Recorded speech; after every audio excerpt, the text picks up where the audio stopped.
We are live at Red Moon Sound Studio in Knoxville, Tennessee.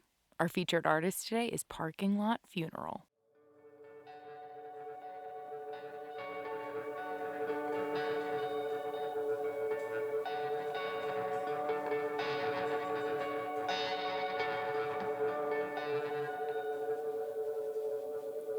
There's a hole in your basket. Do you even know? If I told you it was there, would you just ignore?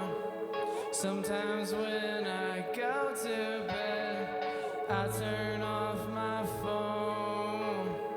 When I get up the next day, no one seems to know.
Fuck it.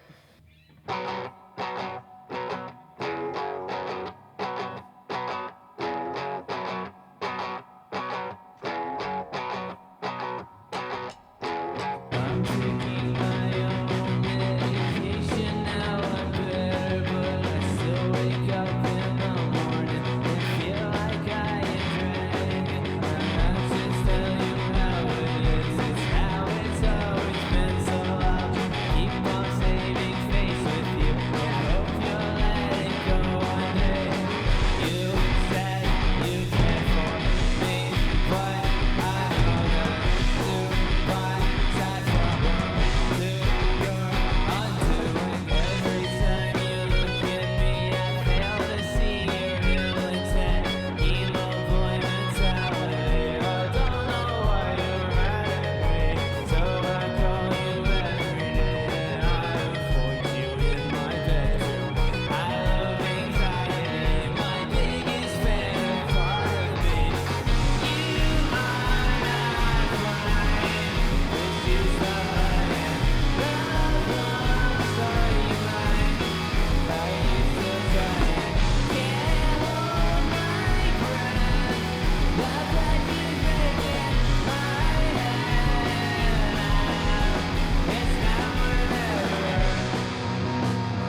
We have Parking Lot Funeral here with us today in the studio. And on behalf of all of us, thank you guys for being here with us today.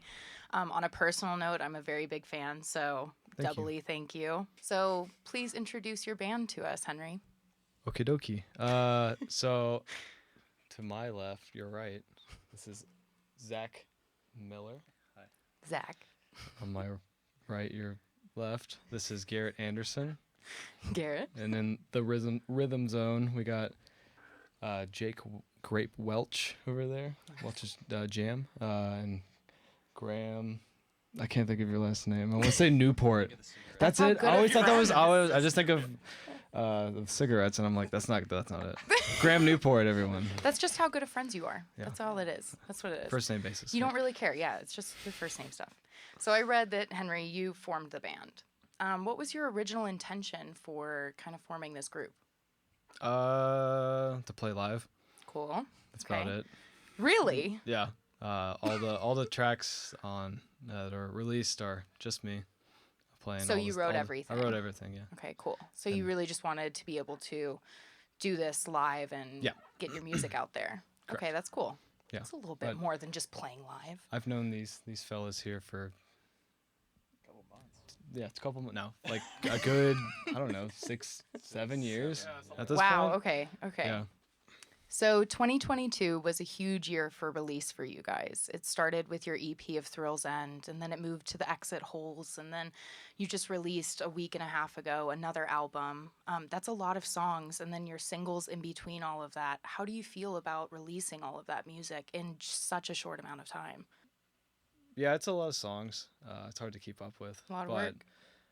It's a lot of work. Yeah. A lot of the songs, especially on what will be the rest of Gutterball, the volumes, will be songs that are songs I wrote when I was 15 or songs that I've had sitting in a hard drive for years. So there's a lot of work that's already been done. It's Right. more so the fact that I've let them simmer in a digital realm and Yeah. then come back to it and be like, oh, yeah, I should have done that.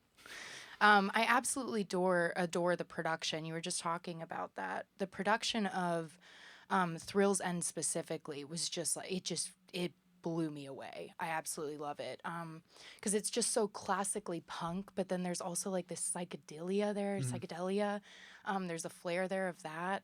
But the production side of it, just production wise, it is so clean. Thank you. And I want to know, what kind of audio engineering background do you have, like, to make something like that? Because I understand you're responsible for doing pretty much all of that production. Yeah, so I grew up in a house where there was a studio in the basement. I'd go to sleep with a full rock band underneath my bed, in my race car bed, and so from then on, I was like, I kind of want to do that, and Yeah. started kind of picking up drums and bass and guitars and anything that I could put my hands on that were downstairs. So in terms of audio production, all the songs that, if you were to look up Elephant on Spotify, please do. I like the royalties, and distributing them amongst my friends, even though it's cents at a time. That whole both the EPs that came out under Elephant were produced and recorded and mixed by me. So at my parents' house, I guess we were probably 16, 17 at that time. And just, I mean, I spent most of my teen years in this whole, like, I don't want to go hang out with people. I just want to record We all music go on through my that own. phase. And Yeah. yeah.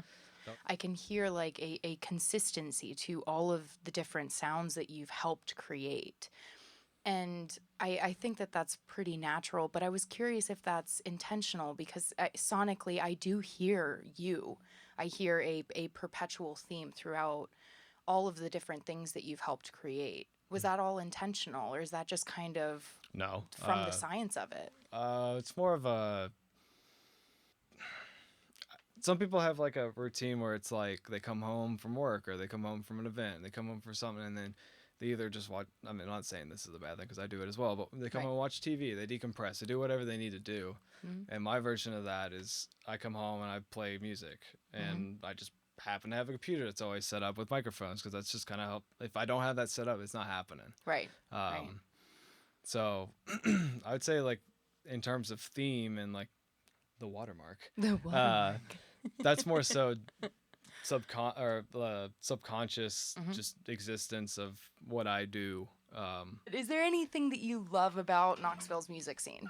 The people who were involved, who were lifelong dedicated people of a scene or a venue, or they're people are volunteering their time to come bring a sound system, or do the sound in general, or someone's coming to shoot video just to be like, this is happening now. Right.